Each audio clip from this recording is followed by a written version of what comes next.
நண்பர்கள் அனைவருக்கும் வணக்கம். நம்ம பார்த்துக்கிட்டு இருக்க வாய்க்கால் வந்து கட்டளை மேட்டு வாய்க்கால். இந்த வாய்க்காலில் வரக்கூடிய நீர் வந்து முழுவதுமாக பச்சை பசேர்னு வருது. அதோட காரணம் என்னன்னு பார்த்தோம்னாக்கா, ரசாயன கழிவுகள் வந்து அதிகமாக அந்த கால்வாயில் வந்து கலந்துருக்கு. இந்த கால்வாயிலன்னு இல்லை, காவேரியில் கலந்து வந்ததுனால இந்த கால்வாயில் வரக்கூடிய நீர் வந்து இந்த அளவுக்கு வந்து பச்சையாக இருக்குது. சரிங்களா? இந்த இந்த தண்ணியில் வந்து ரசாயன கழிவுகள் கலந்ததுனால என்னென்ன பிரச்சனைகள் வந்து நமக்கு வருதுங்கிறத வந்து நான் காட்டுறேன். விவசாயிகளுக்கு, குறிப்பாக விவசாயிகளுக்கு என்னென்ன பிரச்சனைகள் வருதுங்கிறத காட்டுறேன். இது வந்து இந்த கால்வாயிலிருந்து விளைச்சல் நிலங்களுக்கு போகக்கூடிய தண்ணீர் போகக்கூடிய மதுகு இது வழியாக தான் வரும் தண்ணி வந்து.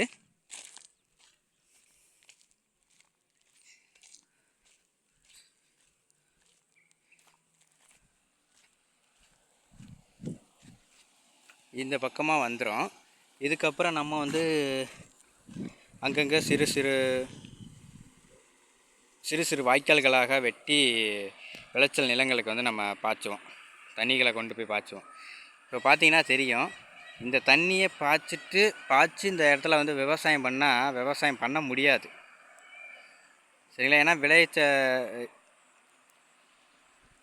ரசாயன கழிவு கலந்த நீரை வந்து நம்ம விவசாய நிலத்துக்கு பாய்ச்சினோம்னா நிலமும் கெட்டு போயிடும், மண்ணும் கெட்டு போயிடும். அதை விவசாயம் பண்ணுனா விவசாயியும் கெட்டு போயிடுவான். சரிங்களா? அதனால் தரிசு நிலங்களாகவே போட்டாங்க. ஒரு சிலர் பார்த்திங்கன்னா வாழை பயிரிட்டிருக்காங்க. இங்கே பார்த்தீங்களா, நல்லா முப்போகம் விளைஞ்ச ஒரு பூமி, சீமை கருவேலை மரம் ஃபுல்லாக முளைஞ்சி ஒரு விவசாய நிலத்தவே ஆக்கிரமிப்பாயிடுச்சு. அதுக்கு காரணம் என்னென்னா, இந்த மாதிரி ஒரு ரசாயன கழிவு கலந்த ஒரு நீர் தான். இதனால் என்னென்ன பாதிப்புகள் வரப்போகுதுன்னு பார்த்தீங்கன்னாக்கா, குறிப்பிட்ட நிலையில் வந்து உணவு பற்றாக்குறை வந்துடும். இல்லை, நிறைய விவசாயிகள் வந்து அவங்கவுங்க விவசாய நிலத்தை இந்த மாதிரி தரிசு நிலங்களாக போட்டாங்கனாக்கா நமக்கு வந்து சாப்பாட்டுக்கு பிரச்சனை வந்துடும். சோத்துக்கு வழி இல்லாமல் ஒரு இடத்துக்கு வந்து நம்ம தள்ளப்பட்டுருவோம். சரி, அது பரவாயில்ல. அதையும் மீறி நம்ம அந்த ரசாயன கழிவு கலந்த நீர்களை பாய்ச்சும் பொழுது இன்னும் என்னென்ன நடக்குதுங்கிறத வந்து நான் கொஞ்சம் கொஞ்சமாக உங்களுக்கு காட்டுறேன் பாருங்கள். முன்னாடி பார்த்தது போலவே இங்கேயும் வந்து நிறையா தரிசு நிலங்கள் ஃபுல்லாகவே கிடக்குது. பார்த்திங்கன்னா இந்த இந்த தண்ணி தான் அந்த கால்வாயிலேருந்து வர்றது. இங்கே தெரியுதுங்களா?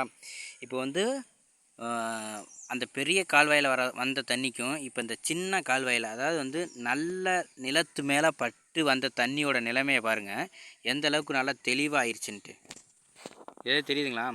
கீழே இருக்கிற மண்ணோட நல்லா தெளிவாக தெரியுதா?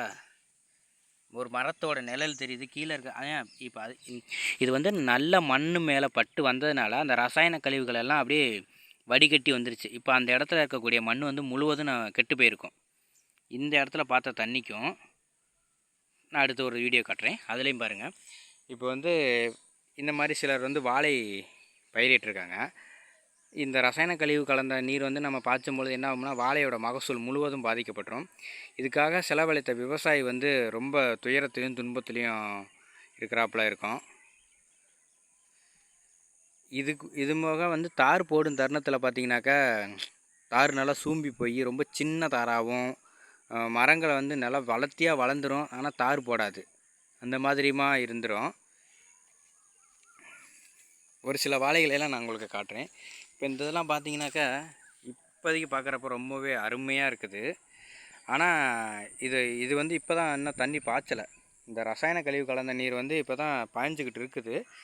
இதை பாய்ஞ்சதுக்கப்புறம் இதோட நிலமை வந்து என்ன ஆகுங்கிறது பொறுத்திருந்து பார்ப்போம். அந்த வீடியோ நான் உங்களுக்கு கட்டாயமாக போட்டுடுறேன்.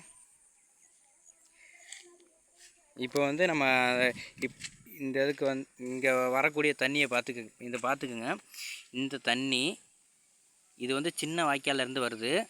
ஆனால் இங்கெல்லாம் பார்த்தாலே இது நல்லாவே தெளிவாக இருக்குங்களா? ஏன்னா நல்ல மண் மேலே வந்து உரசிட்டு வந்ததுனால இந்த தண்ணி என்ன ஆகி போச்சுன்னா, இதில் இருக்கக்கூடிய ரசாயன கழிவுகள் எல்லாம் மண் அப்படியே உரசி உறிஞ்சிருச்சு இந்த ரசாயன கழிவுகளை. அதனால் இங்கே இருக்கக்கூடிய தண்ணி வந்து நல்லாவே தெளிவாக இருக்குதுங்களா? இப்போ இதே பெரிய வாய்க்காலில் வரக்கூடிய தண்ணியை நான் காட்டுறேன் பாருங்கள். அது வந்து எந்த அளவுக்கு பச்சையாக இருக்குமுன்னு.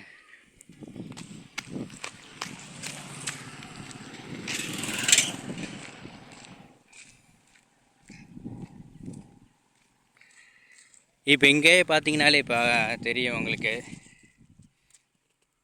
இப்போ இப்போ நம்ம அங்கே பார்த்த தண்ணி வந்து எப்படி கீழே இருக்கிற மண் தெரிஞ்சுங்களா? ஆனால் இதை பார்த்தீங்களா எப்படி பச்சையாக போகுதுன்ட்டு.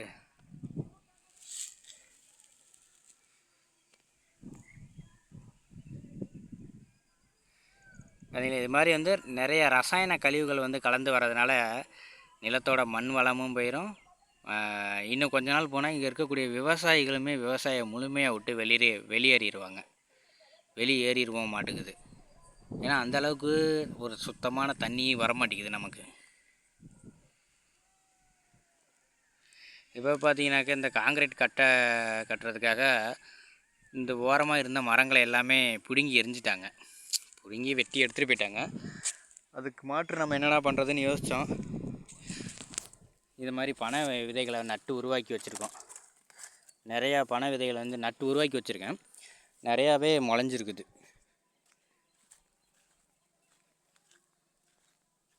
பாருங்க, இது நம்மளால் முடிஞ்ச சின்ன சின்ன நன்மைகள். இப்போ தெரியுதுங்களா, தண்ணியோட கலர் இந்த நிலமையில் போயிடுச்சு. இப்படி போனால் நிறையா தரிசு நிலங்கள் தானே உருவாகும். நன்றி.